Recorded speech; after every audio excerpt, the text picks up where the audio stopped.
So we have here an NCAA level whip around for Wednesday, November 19th, 2025. So we have number 11 Purdue and number 10 Wisconsin. So this one first back to back here. Number 10 Wisconsin up 2 sets on Purdue in the Big Ten Network. Fox Sports 27 men basketball. Just have big basketball. They advertised it on the NFL, so that's why. They have number 13 Kansas at Utah. Utah's up 2 sets on number 13 Kansas after 2. In the second set, Idaho State up a set on Montana State. In the third set, winning the set 3.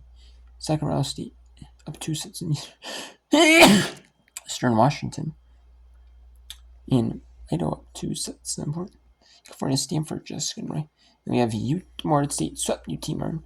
Eastern Iowa 3 sets in Eastern on USC.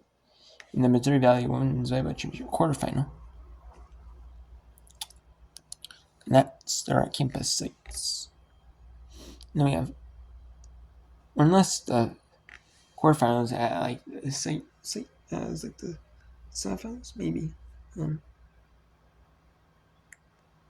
of this match. We have Eastern Iowa 3 sets on Tennessee Tech. So Eastern Iowa is hosting the Ohio Valley Conference tournament. Southern Iowa 3 sets to Western Iowa. Number 9 is UCF. Number 20 Colorado sweeps West Virginia. River State sweeps Montana. SIU Southeast Missouri sweeps Southern Illinois University Arizona. Number 2 Iowa State 3 sets to Cincinnati. Lindenwood 3 sets to Little Rock. Drake 3 sets to in Belmont. Number 25 BYU 3 sets to over Arizona. Kansas State sweeps Houston. University of Oregon playing USC playing Oregon at. Then who's making it to Missouri Ohio Valley Conference tournament?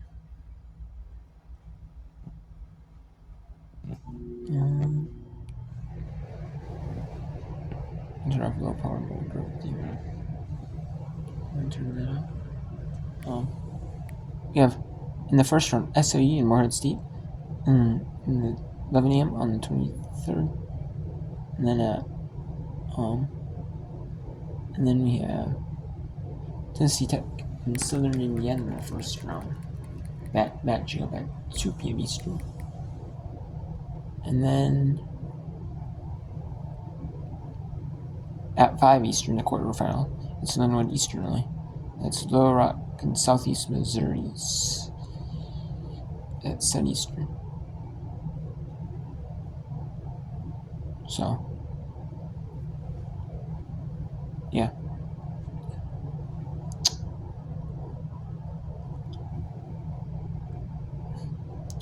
So, let's go Purdue at Washington here. I was watching the NCAA cross-court casting. Since I was in Whip Around, I was watching the Minnesota at Kansas women's basketball game. I was watching that one. I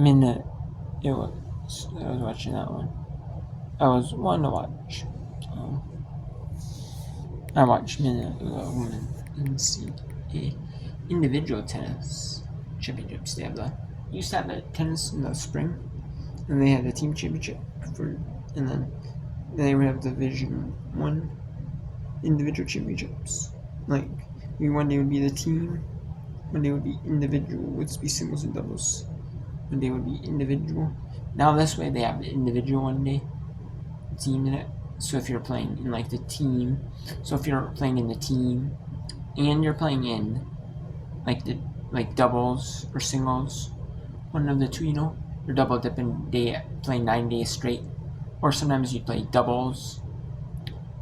You might be, or if you play 2 doubles, singles, and the team, like you really have a lot of wear and tear on your body. So you're doing doubles and singles. A set of doubles, and then the best of 3 singles. So, because in team tests, it's 1 point for the singles, 1 point for the doubles, in the best 2 of 3 doubles pairs takes this in the sets wins, and then in a single set, and then it's best of 6. So all 6 individual players play, and they play, to completion. The team that wins the singles point has to win 3 and split them. The team that loses those points has to win 4 of 6. So this is the individual one. It's just like the junior. They do like a junior meet, like US Open, Wimbledon, French Open, Australian Open. They have the junior majors, where the singles are 64 players, the doubles are 32. And a lot of these players that play in the collegiate tennis, they are top juniors in the world. They're in the top 100 juniors in the world, and in the WTA rankings, they're top. They're 500, 600 ranking, maybe even up to 400. Maybe even the tops are up to 400. So so.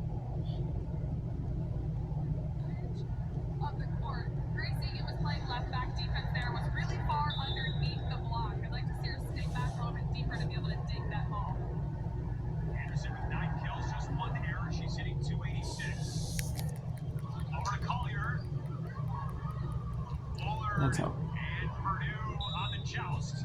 Yeah, it doesn't matter. It's 4 touches. And it didn't get over anyway.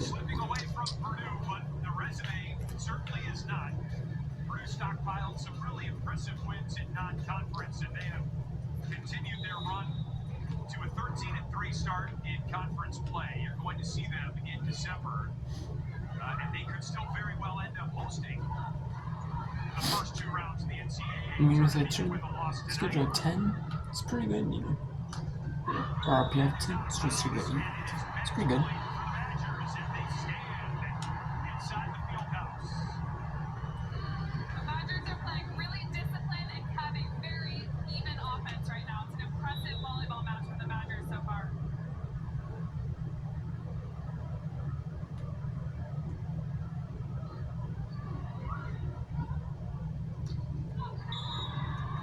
Extends the match by a point.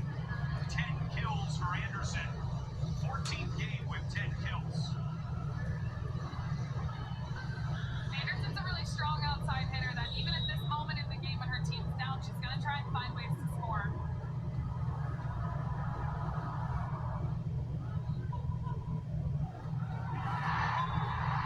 Sends us home. A fitting way for Wisconsin to win the match, using their middles. And it's a sweep for number 10 Wisconsin. And in the back-to-back, number 10 Wisconsin. Over number 11 Purdue. The 2 Muncie products, Kelly Sheffield and Dave Shondell, shake hands at center court. And Wisconsin moves into sole possession of second. And in day 1 of the back-to-back, number 10 Wisconsin wins the first match here of the back-to-back. So that's a sweep for Wisconsin.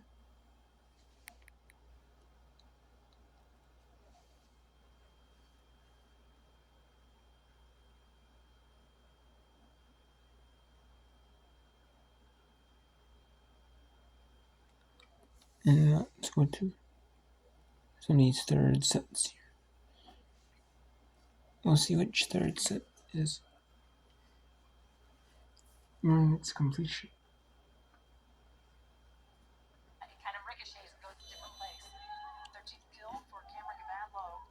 Number 13, Kansas is 5-4 in Utah.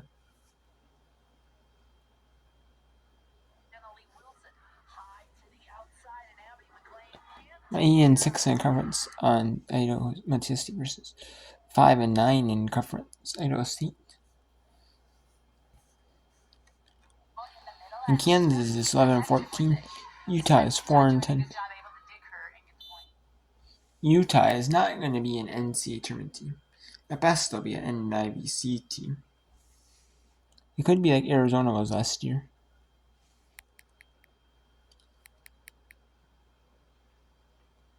Bradkey stopped. That was Spawn, I believe.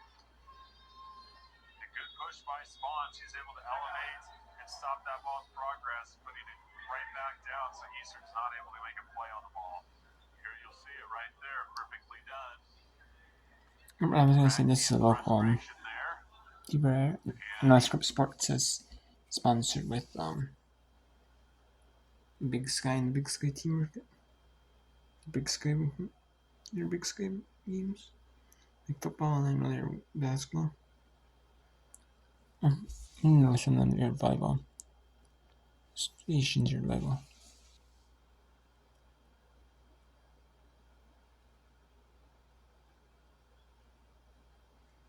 Get all of ESPN college volleyball all in one place with the all-new ESPN app. Unlock the ESPN Unlimited plan or log in with your TV provider. Thank you for joining us tonight. Dave Sagan alongside Colin Cooper here on ESPN Plus. It's a gotta have down the stretch here in November. Big Sky tournament coming up. Vandals have been eliminated. Vikings still searching for a higher seed, but right now it's been all Vandals in this one. They lead at 15-11 in the third set. They're up 2 sets to none, trying to stun the Vikings. Referee gets us back underway. One popped up high, free opportunity for the Vandals. Sullivan blocked out the net, and the Vikings gain a little momentum. Yeah, a lot of energy coming from the Vikings after that block. Starting to get fired up. Ashley Rapetti, the freshman, California. And I was 2-12, 5-2. Oregon State is 7-7. And 14 Let's go second round. State and Eastern Washington. Good serve there, but Ampey is able to keep it alive. Here's Bartholer off the block and down. As Bullock and Ballenboy were there. But the point goes to Sac State. As we see the swing here, going through the block. And then Burns wasn't quite there in time. Tough to get there when the ball hits off the block. Drops right behind. Bubara with the serve. On the outside, Lukovic dug out nicely. Solaita, Bartholer, dug by Brugman. And again, the miscommunication on that middle set there. There's a drive off the block by Spawn. Here's Lukovic, again off the block and down for a point for Eastern Washington. Yeah, able to score on an out-of-system play, but those sets are still a little bit low, which is kind of disabling the offense for Eastern. Makes it hard to put a play together if you can't get a pass and can't get a good set. Ellie Brugman. Dorn setting Bartholer. Brugman able to dig it out. Eastern gets it over. Great job. Bartholer again. Off the block, but the point is good for the Hornets. Great job by Anna Bullock to keep that play alive off the net. Bartholer able to capitalize, hit off the high hands and over the back line of the East. Lead is 9 as Bartholer serves. She had a run of 4 or 5 service points earlier, and there is a service error. That is the 11th of the match by Sac State. We've seen quite a few service errors traded back and forth here at the beginning of set 1 and set 2. Not as many here in set 3, but still quite a few on the evening for both teams. Eleanor Weeks checks in for the first time. There's a service error on Eastern Washington. And that's what you can't afford when you're running out of time here in a match. Right as I said it too. So we weren't going to have any more. The old broadcaster's jinx is what we call it. Here's Reese Ampey. And again, the set into the middle, but it's off time. That one's punched over by Lukovic, and then great up by Eastern, and they'll get it over. Free ball here for the Hornets. Archer. And there is I mean, she is just wailing away from the middle. Eastern sets the middle, and all they can do is tip it over. But the Hornets are able to set it so Archer can just let it fly, and she does. It's such a great connection between Dorn and Archer. She looked at Dorn in the middle of that play, called for a